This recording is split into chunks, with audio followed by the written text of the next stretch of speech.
and there's only one place to start, of course, Mr. Claridge. You're...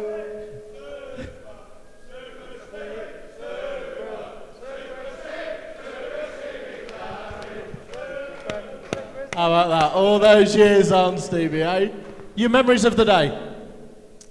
My memories of the day are still quite vivid, actually. I remember the ball dropping to me and I hit it so sweet, it was unbelievable. And then, do you know what?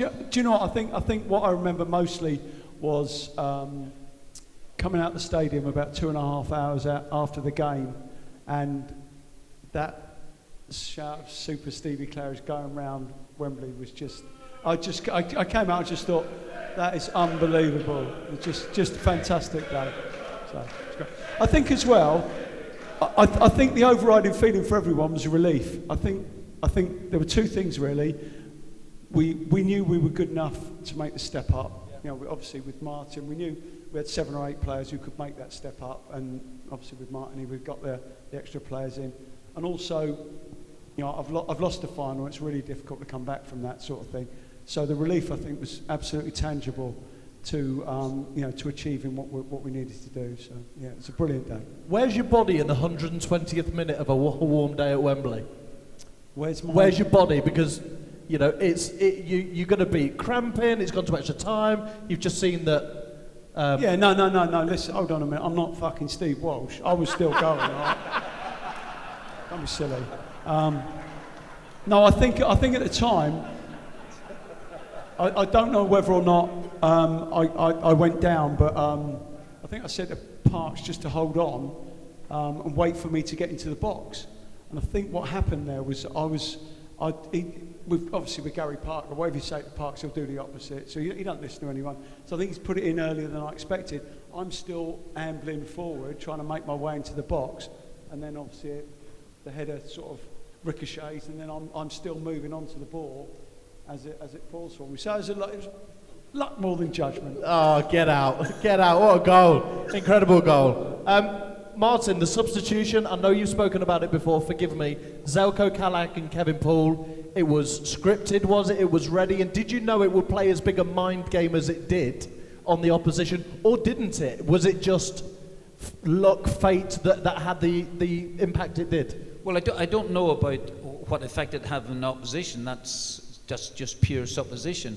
I don't know, but yes, it was something that I had thought about, because Kevin Poole was a really, really good goalkeeper, but Kevin was quite small for a keeper, and Zelko was about 6'7", monster. And remember, Zelko, the only thing that Zelko would have to do is try and stop one of those shots, or maybe 2 of them, and possibly, I only thought psychologically, if for 120 minutes, if it ever got that far, if 120 minutes and Crystal Palace have been used to a smaller goalkeeper, and then suddenly this massive giant comes in for penalties, it might put them off.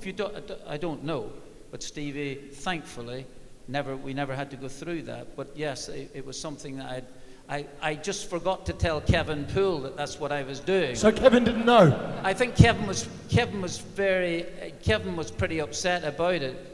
But I said to him, Kevin, sorry mate, off you come, you know. I'm going to have to put the big giant in here. And then Zelko, in fairness to him, as he's pulling on his gloves, and he's not thinking for 1 minute that Stevie's going to put it into the net. And as he's pulling on his gloves, and never forget, the one thing that Zelko had above anything else was confidence like you wouldn't believe. Honestly, if he had 1/10 of the ability that his confidence had, he would have been the best goalkeeper of all time. But as he's pulling on his gloves, he says, "Don't you worry, Gaffer, I'll win it for you." And it's fantastic. And he didn't realise that, and just at that minute, as he's gone on, that Stevie scores the goal. So we didn't have to worry about it. But Zelko had super confidence about himself. Do you know what the thing I also remember is watching the video, and as I hit the ball, as it's going in, there's a delayed reaction. The crowd don't, normally the crowd, we had no idea, actually Nigel Martin didn't move. Preempt something. They jump up and they go, oh, no. But nobody moved, because no one could believe that I'd scored a fucking goal from 16 yards. That's what it was. I realise now. Yeah. There was also, Steve, a little bit, and again, I was in the crowd that day, and I didn't react because nobody did, but there'd been the heartache of 92 against Blackburn, the heartache against Swindon in 93, Walsh in 94, and the rest of the lads did it, you know, having gone 1-0 down Walsh as well, I think, Tommy Johnson. So there was a little bit of, you know, in the face of adversity, but thank goodness it went in. Muzz featured. Matty, would you mind just shoveling that? Oh, no, one will do, thanks. Proper winning a penalty, by the way. You got hacked to death for that pen. Hacked to death. But am I right in saying that season you were on loan from Chelsea, and I might be wrong, had your loan not expired? Did it have to be extended? What was the score there? Yeah, I had to, Martin extended another year, another month for me.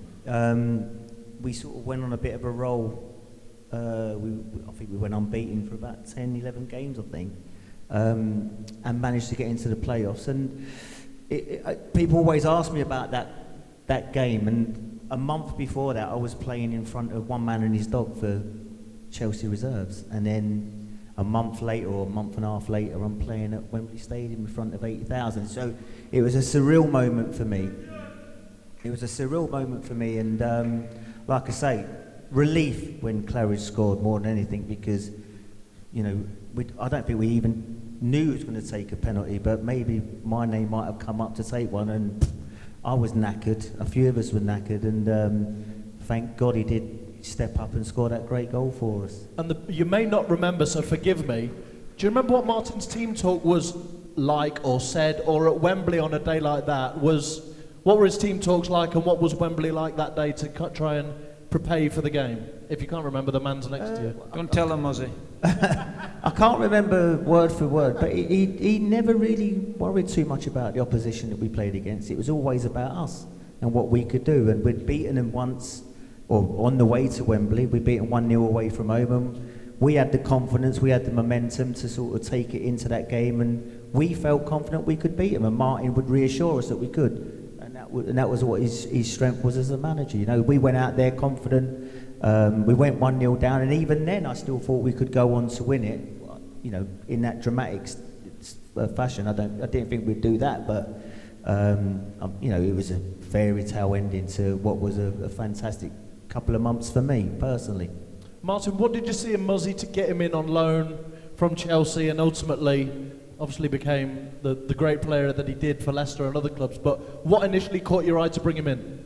Well, when I was manager of Wycombe Wanderers, I spent my time watching football matches every single day. Obviously we trained, as a non-league team, we trained twice a week, which would be Tuesday and a Thursday, and then the game on the Saturday. But that left me open on Mondays and Wednesdays to watch football. And every second Monday night, Chelsea reserves would be playing down at a place called Kingstonia. So I saw Muzzy play loads of times, and he was brilliant. But he was very young, and he was going to struggle to get into that Chelsea side at that time, managed by Glenn Hoddle. And that was all. Eventually he would have got through in the time, but it suited everybody for us to get him out on loan. And Chelsea wanted him to see if he could play some first-team football at obviously at championship level. And for me, it was a no-brainer.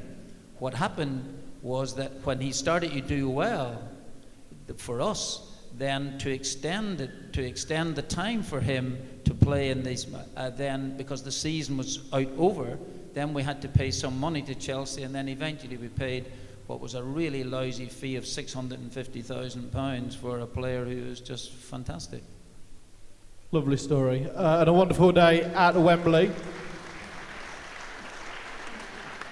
By the way, just because Claridge was giving me some shit in the green room, and he was, and we were talking about legendary goals, right? And it's pretty tough because he's two people away.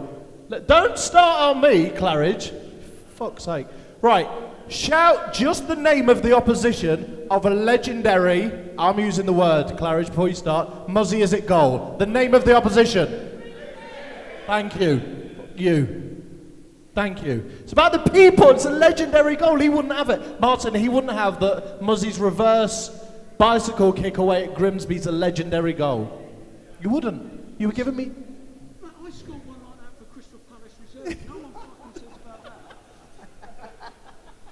Steve Claridge, everybody. Go on. No, I scored a goal like that for Crystal Palace reserves, and no one keeps fucking on about that. So I don't understand. It was Grimsby. Anyone can score a bicycle kick against Grimsby.